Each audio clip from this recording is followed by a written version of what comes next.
We feel like we bring investors a great deal of experience. I've been in this game for 25 years and my colleagues have similarly been around for a fairly long time. I think we've got over 80 years worth of experience between the 4 senior members of the leadership team.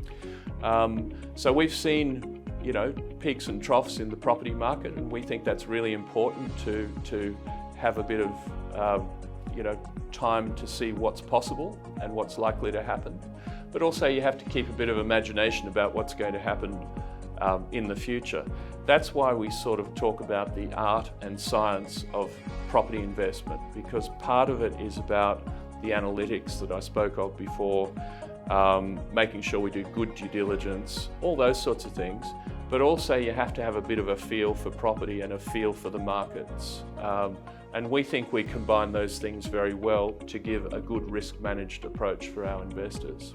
So over that 25 years, we've been involved in the purchases of well over $1 billion worth of commercial property, and probably the divestment of a similar amount.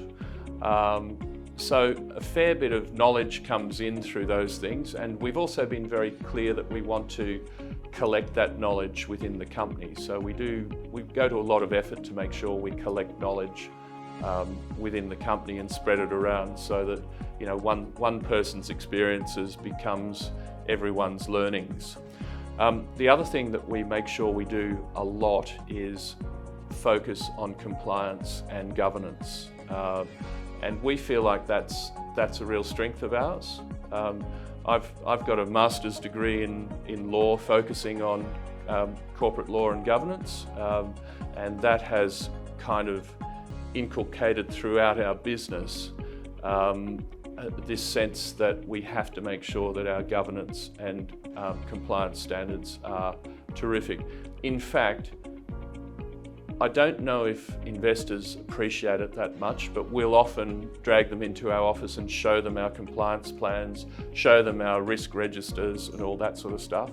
They're very nice. They smile and nod very politely, but we think it's a really important area to make sure that your governance standards actually match your management standards. So actually compliance is not a cost and a drag on a business. It's actually a very worthwhile improvement to your management standards.